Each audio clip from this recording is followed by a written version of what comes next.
Radio Claret América presenta Sediento de ti, la palabra, fuente de vida, con el sacerdote misionero claretiano Tony Díaz. Reflexiones diarias del Evangelio. Aquí iniciamos.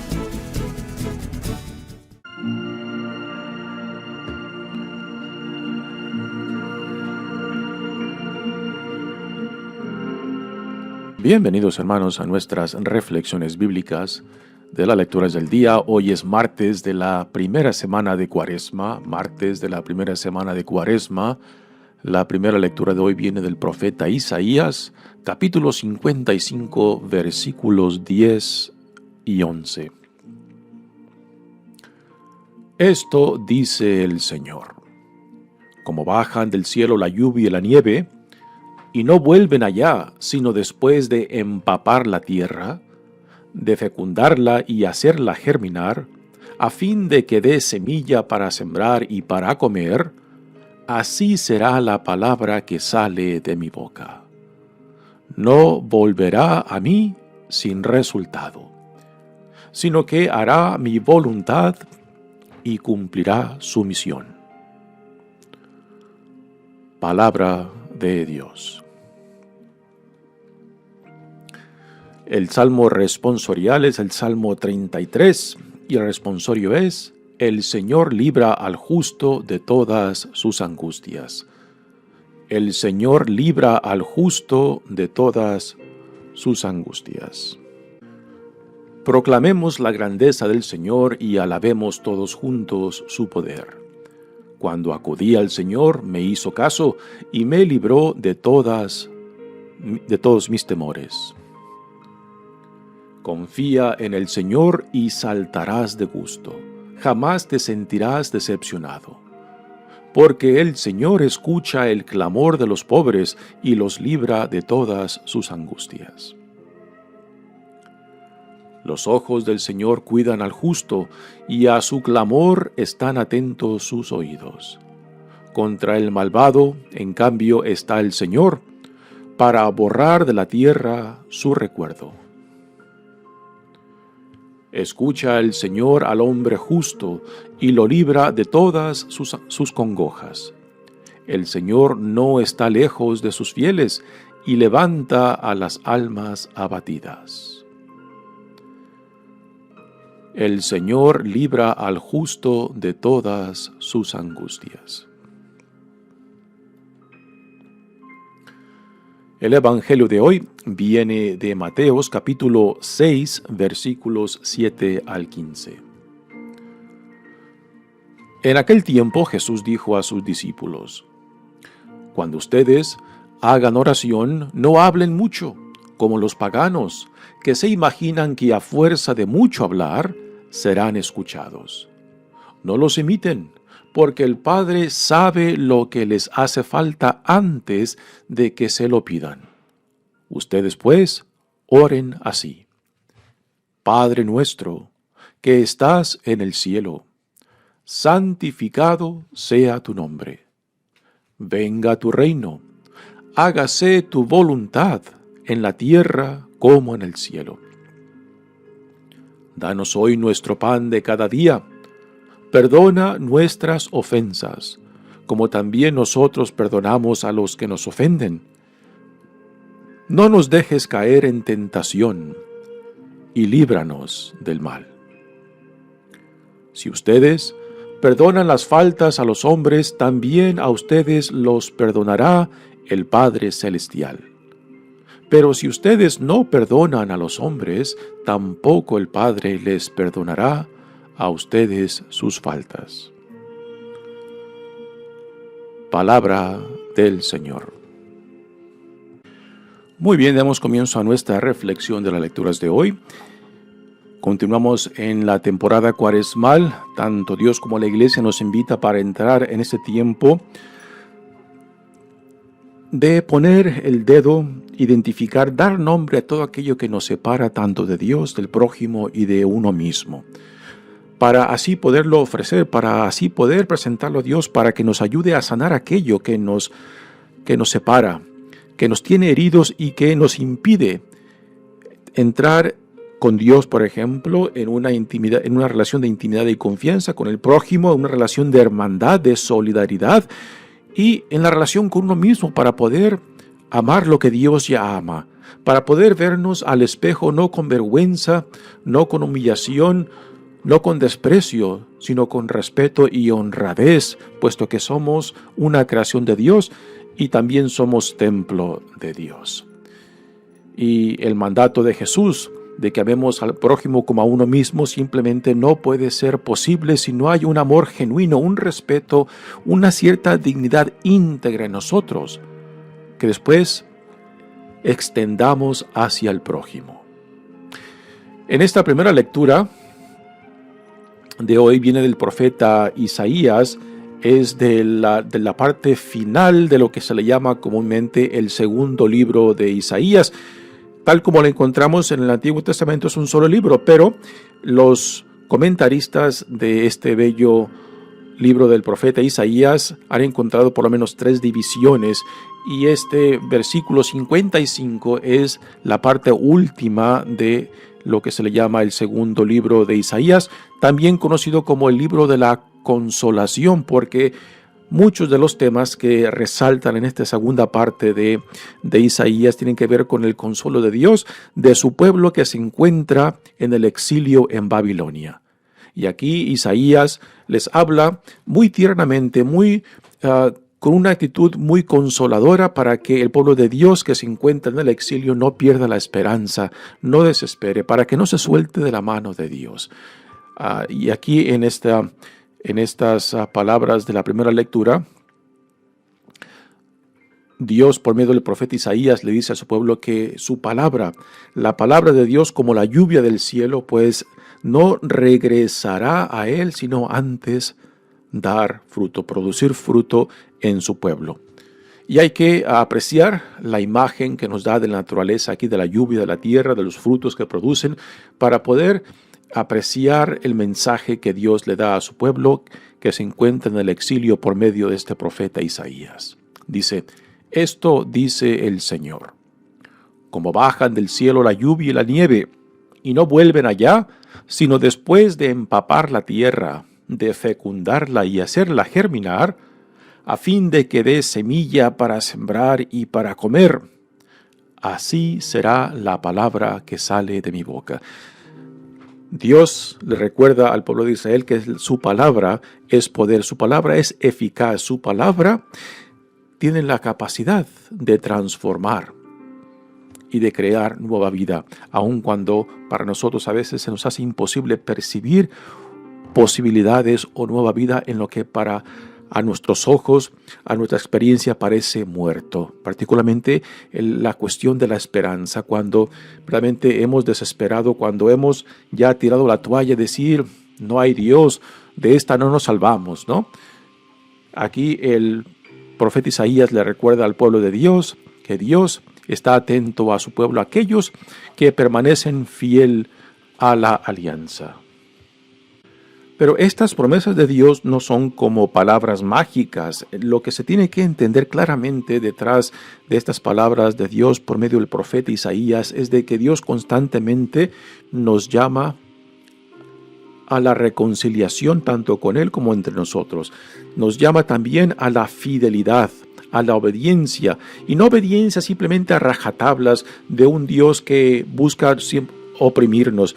La obediencia tiene que ver con una identificación con la voluntad de Dios, y cuando uno se identifica con esa voluntad, con esa visión, tanto de quién es Dios y quiénes somos nosotros a los ojos de Dios, entonces la obediencia no es una opresión, es un entender cuál es tanto mi relación con este Dios que en amor me crea, en amor me sostiene, en amor me llama, como también la vida a la cual somos llamados.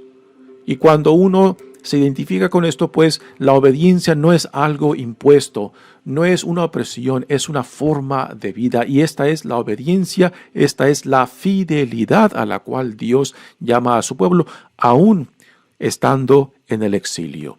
Así que parte de este capítulo 55 se repite constantemente estas palabras de Dios a su pueblo, que regresen a la fidelidad, que regresen a la alianza que habían hecho antes, que regresen a la intimidad y confianza con su Dios aún en medio del sufrimiento, y que la palabra de Dios producirá su fruto, será efectiva siempre y cuando nosotros estemos identificados con su voluntad.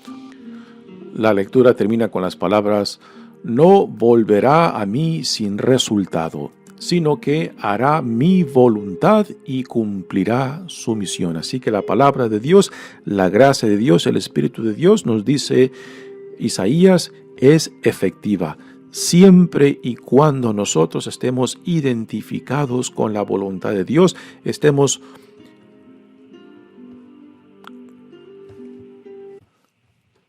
identificados con la visión que Dios nos da para nosotros como su pueblo santo, como hijos e hijas de Dios, como ciudadanos del reino.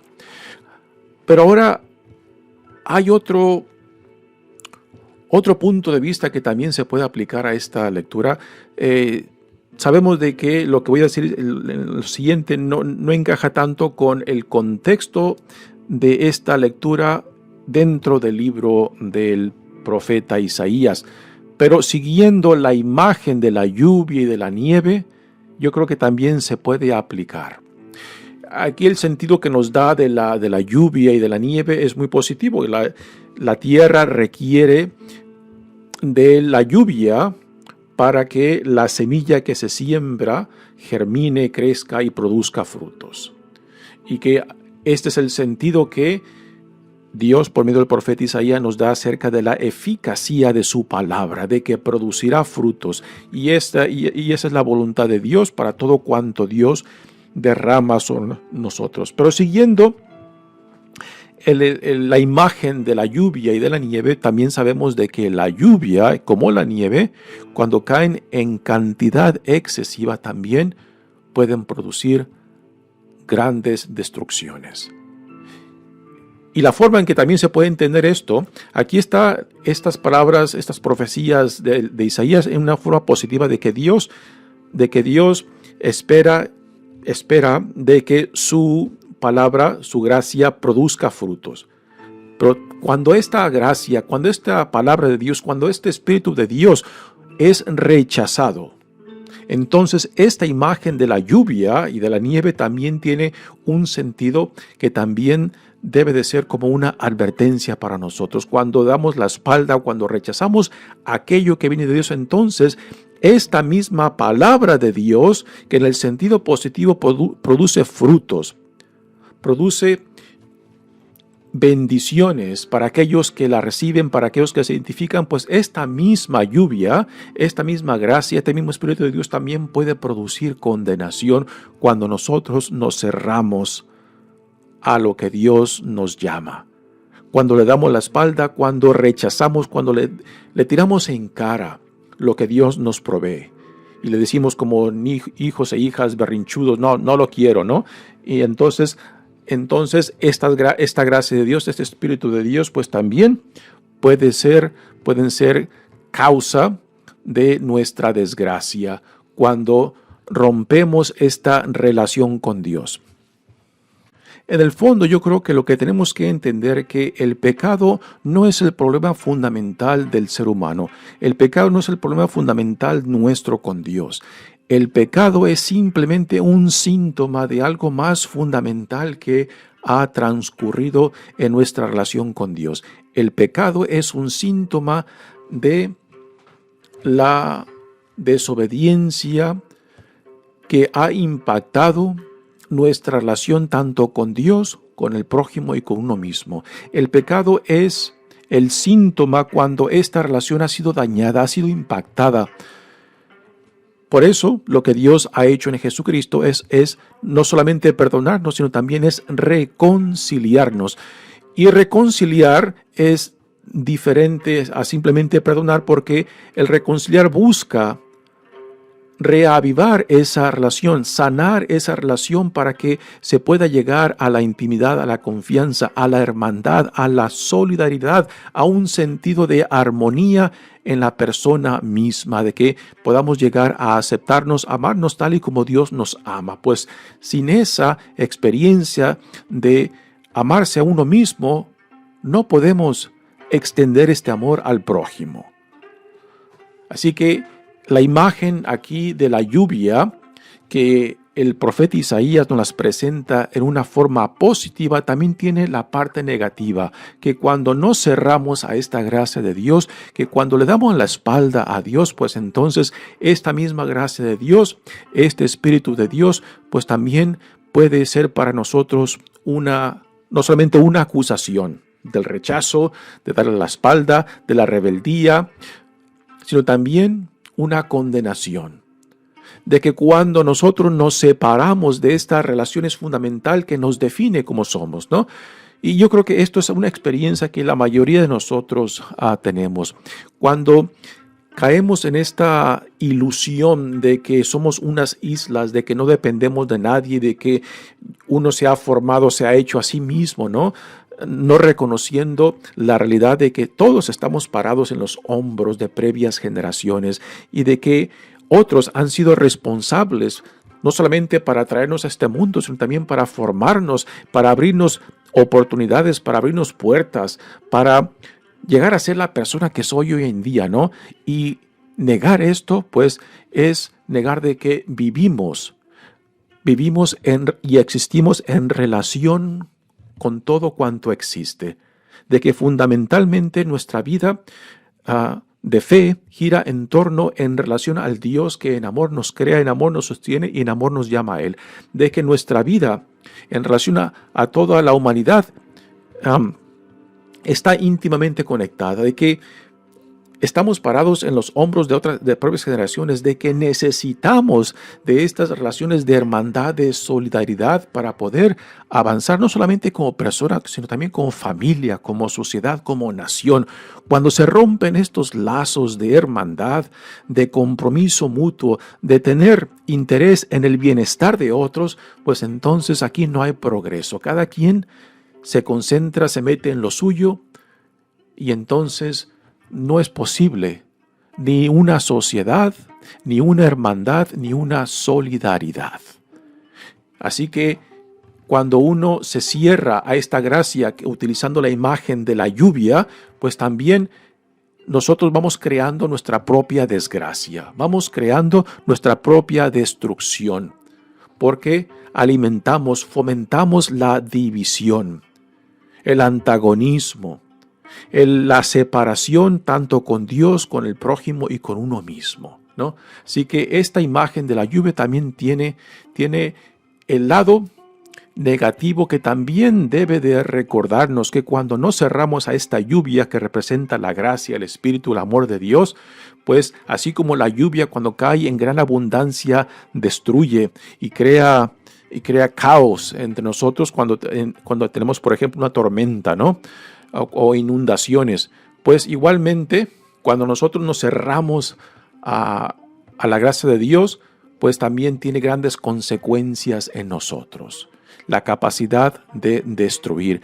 Y esto no es porque Dios esté castigando, es cuando uno opta, cuando uno decide separarse, crear antagonismo, crear divisiones tanto con Dios, con el prójimo y con uno mismo. Yo creo que esta reflexión también encaja sobre esta imagen de la lluvia que cae del cielo como imagen de la gracia que viene de Dios. Muy bien, pasemos ahora al Evangelio de hoy, que viene de Mateos. Y el contexto de este Evangelio es el Sermón de la Montaña. En el Evangelio de Lucas, el Sermón de la Montaña empieza en el capítulo 5 hasta el final del 7. Y es aquí donde tenemos, en cierta manera, el corazón del Evangelio de Mateo, donde Jesús, en esta forma concentrada del Sermón de la Montaña, pues pone los temas centrales del reino y de lo que significa ser ciudadano de este reino. Y aquí Jesús, después de las bienaventuranzas, les da a sus discípulos esta enseñanza sobre cómo orar. Y porque la oración es parte de esta experiencia de la temporada cuaresmal, pues aquí se nos ofrece no una fórmula. Tristemente yo creo que hemos convertido la oración del Padre Nuestro en una fórmula que recitamos a veces muy inconscientemente, ya casi ni siquiera saboreando las palabras, las imágenes que nos provee esta bella oración, ¿no? Y en realidad la oración del Padre Nuestro no es para recitarla, porque no es una fórmula, es una oración que nos ayuda a fomentar ciertas actitudes y relaciones con Dios, con el prójimo y con el mundo donde Dios nos ha plantado, ¿no? Y cuando no saboreamos las palabras, las imágenes que son parte de esta bella oración, pues entonces simplemente repetimos la oración como un robot, sin estar consciente de lo que estamos diciendo, de lo que estamos pronunciando.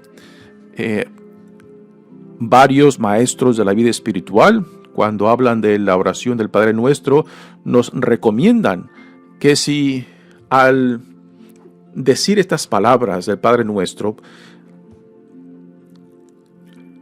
una palabra o una imagen dentro de esta oración nos llega o nos pega o nos detiene, que nos quedemos con esa palabra, con esa frase, con esa imagen, ¿no? Y que saboreemos esa palabra, esa frase, esa imagen, porque quizás es lo que en ese momento, en ese día, en esa situación que me encuentro, es lo que yo necesito escuchar, atender o dejar que me ilumine, dejar que me cuestione. Por eso también es recomendable de que cuando oremos esta bella oración del Padre Nuestro, lo hagamos pausadamente.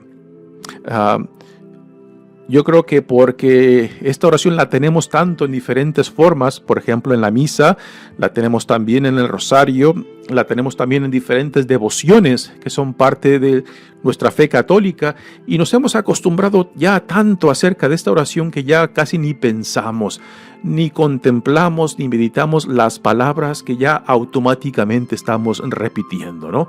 Simplemente al decir Padre Nuestro, ya como en una forma automática, vamos siguiendo palabra, frase tras frase, y ya al último simplemente repetimos, pero no se nos queda nada porque no hay un acto de concientización de lo que estamos orando, de lo que estamos diciendo y qué es a lo que nos invita esta bella oración. Así que más que una fórmula para recitar, la oración del Padre Nuestro es una actitud que se nos da en relación a Dios Padre, al prójimo y al mundo del cual somos parte.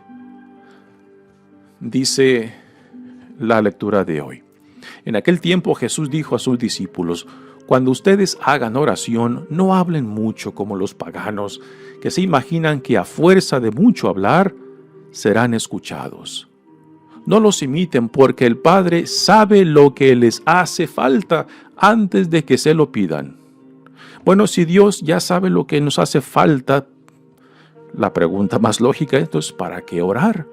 ¿Para qué expresar nuestras necesidades? ¿Para qué alabar a Dios si a Dios no se le puede hacer más grande, no? Bueno, aquí yo creo que la respuesta más lógica es la siguiente: la oración no es tanto para Dios. A Dios no lo vamos a hacer más grande de lo que es, no lo vamos a glorificar más grande de lo que ya es. La oración, ante todo, es para nosotros. Es para profundizar, para hacer conciencia de nuestra necesidad de vivir en relación con aquel que en amor nos crea, en amor nos sostiene y en amor nos llama a Él, ¿no?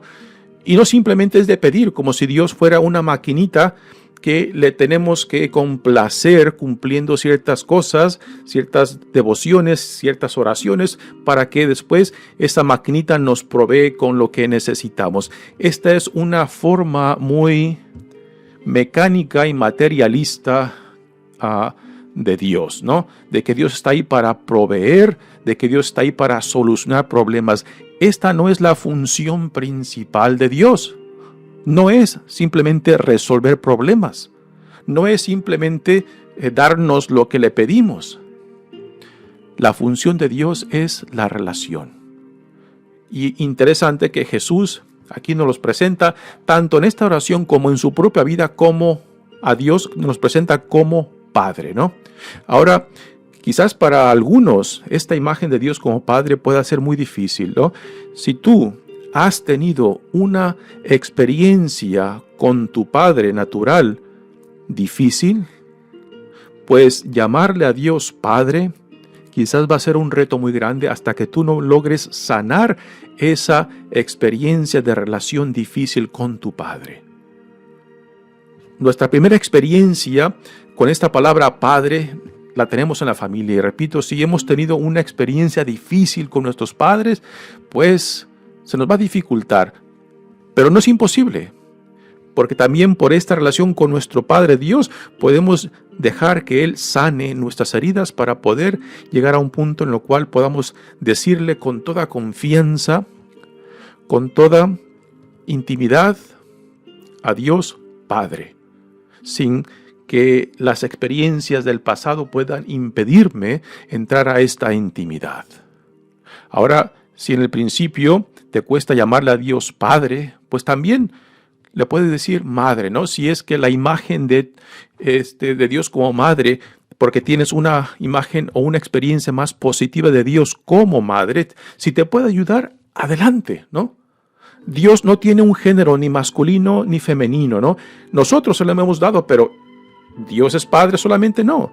En el Antiguo Testamento tenemos muchas referencias a Dios como Madre, porque así también los autores del Antiguo Testamento se imaginaban a Dios como una madre que provee, que da vida, que protege, ¿no?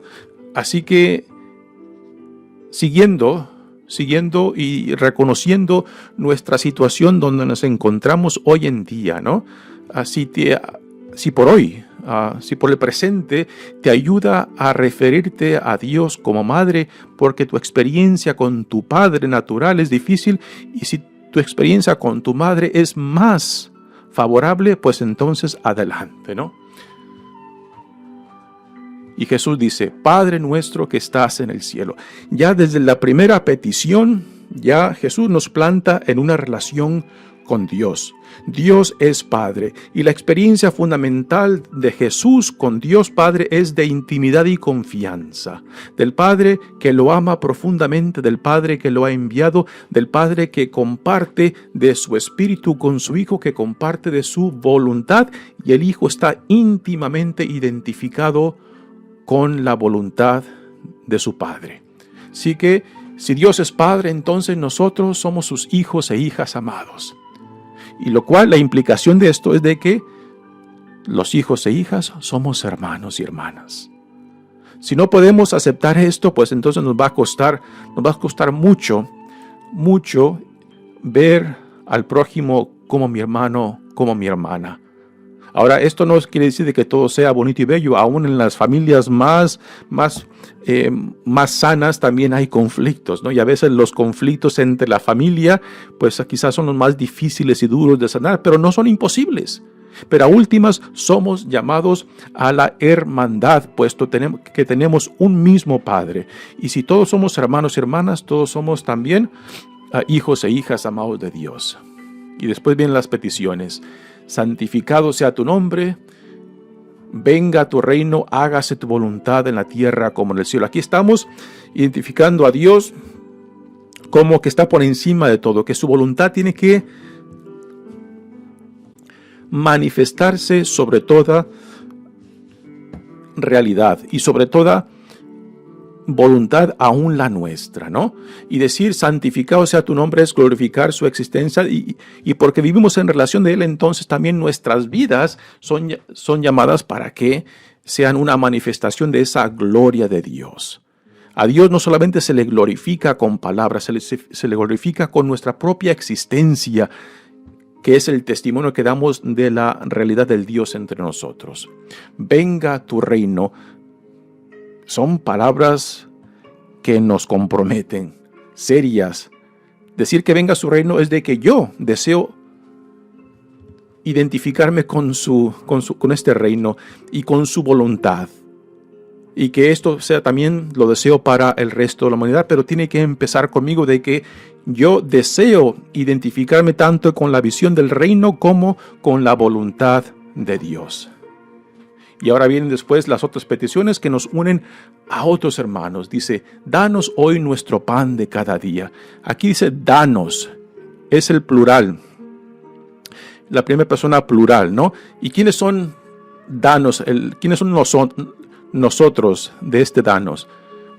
¿Son solamente mi familia, mi comunidad, los de mi sangre, los de mi raza? ¿O son todos los hijos e hijas de Dios, toda la humanidad?